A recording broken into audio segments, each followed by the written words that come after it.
Bonjour, c'est Christine Claire de Satyam Tarot. Aujourd'hui, j'ai envie de vous parler un peu de la carte majeure numéro 15, qui est la carte du diable. C'est une carte qui fait peur parfois aux gens. Et j'ai envie de vous montrer pourquoi cette carte est super. En fait, toutes les cartes, les 78 cartes du tarot sont des archétypes. Ce sont des espaces de nous-mêmes, des espaces intérieurs qu'on porte tous en nous. On a tous ces espaces-là à l'intérieur de nous. En particulier les cartes majeures qui parlent plus de nous en tant qu'être. Ça parle aussi des grandes leçons de la vie. Il y a un jeu que j'aime bien qui s'appelle Vision Quest Tarot, qui propose une vision du diable comme ça. Ils l'ont appelé tourment. Le fait qu'on se sente pieds et poings liés à l'intérieur. Alors ça, c'est un aspect du diable qui nous fait nous sentir pris, nous sentir à l'étroit. D'une part, nous sentir pris dans certaines situations, mais aussi avec nous-mêmes, comme par exemple lorsqu'on est dépendant de quelque chose, si on est dépendant du sucre, de la cigarette, de l'alcool, des dépendances physiques comme ça qui sont assez évidentes, ou une dépendance plus subtile, par exemple dépendance à une émotion négative qui nous rassure parce que c'est du connu, même si elle nous fait du mal, comme par exemple dépendance à la colère, dépendance à la peine, dépendance à l'impuissance qui nous fait nous sentir victimes de tout et de tous. Ça, ce sont des émotions qu'on connaît bien et dans lesquelles on peut parfois se complaire. On peut être prisonnier d'un espace qu'on croit être nous, mais qui n'est pas nous. Comme ce lion qui pense qu'il est un mouton parce qu'il a toujours vécu avec des moutons, il a été élevé par des moutons et il a oublié qui il est au fond. Le diable aussi est assimilé au gardien du seuil, un gardien qui peut faire peur, qui garde farouchement le seuil, mais qui, quand on est prêt, il va nous laisser passer. Tantôt, je vous disais qu'il pouvait y avoir des dépendances. Alors voilà, on est attaché à nos dépendances et aux choses qu'on croit être nous ou qu'on croit être importantes pour nous. Une autre façon de montrer le diable aussi, c'est en costumé avec un masque. Mais ça revient toujours à cette idée qu'en fait, on se cache à nous-mêmes qui on est vraiment. Et on se pare et on joue des mascarades et des rôles et toutes sortes de choses. Et ça nous éloigne en fait de qui on est. Bon, il peut y avoir aussi tout le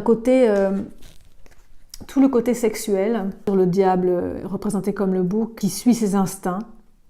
C'est vraiment un symbole de sexualité très forte. L'aspect positif de ça, c'est aussi tout le côté créateur. Une énergie vitale fabuleuse. Alors c'est une carte qui est très bien pour les artistes en fait. D'inspiration, de création débridée. Quand ça parle de sexualité, ça parle aussi d'un attachement à la sexualité qui nous invite à aller plus loin que juste de connecter finalement le sexe avec le cœur. D'être nourri par cet aspect-là plutôt que d'être vidé en fait. La carte du diable et la carte des amoureuses, elle a la même structure exactement. Je trouve ça intéressant le parallèle. On peut deviner que sa vraie mission est portée par l'amour. Moi, j'aime cette carte, j'aime beaucoup cet archétype. Lucifer, qui veut dire le porteur de lumière, le premier ange de Dieu, quand même, dans la Bible. Et en fait, quand il pense, là, lui, il a chuté, enfin, il est descendu sur terre, et il a choisi d'avoir le mauvais rôle, dans le sens où lui, il va te guider par la souffrance. Il va te guider par le mauvais chemin qui t'éloigne de la source, qui t'éloigne de toi, qui t'éloigne des autres aussi, qui te fait croire que tu es séparé des autres et séparé de tout et séparé de l'amour divin. Et donc, c'est insupportable en fait au bout d'un moment. Donc, tu t'en viens à souffrir pour te souvenir du chemin véritable. Alors sa mission, en fait, est de servir la lumière. Mais il va servir la lumière à sa façon. Et c'est pas toujours une façon très confortable. Tout ça pour nous dire, tu vois bien, c'est pas par là le chemin. C'est pas par là que tu vas être heureux, c'est pas par là que tu vas te retrouver. Il faut bien qu'il y ait quelqu'un pour nous le montrer, puis c'est lui. Est-ce que je suis dans les excès? La carte qui précède le diable, c'est la tempérance qui parle d'équilibre, d'harmonie et tout. Et puis, on dirait que dans tous les cycles de la vie, quand tu expérimentes quelque chose, tu as besoin d'expérimenter l'inverse aussi pour mieux comprendre, pour mieux intégrer les leçons. Et le diable, il envoie tout ça balader, la morale, les trucs comme ça. Lui, il s'en fout de ça. Lui, il suit son instinct, il suit son plaisir, il suit son intuition du moment. Il est un peu comme le fou dans un certain sens. D'ailleurs, dans le tarot de Dali, le diable me fait vraiment penser au fou. Mais il peut tomber dans des excès. Excès de travail, excès de nourriture, excès de sexe, excès de paresse. Et c'est parfois nécessaire d'explorer cet endroit-là en nous-mêmes pour pouvoir défaire des vieux comportements qui ne nous conviennent plus.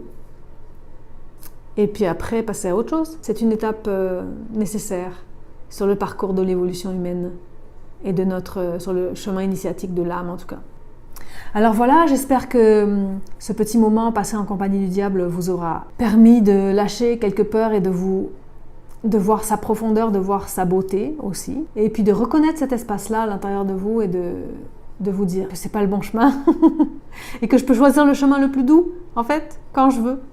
Ça dépend de moi. Et puis, à bientôt pour une autre vidéo.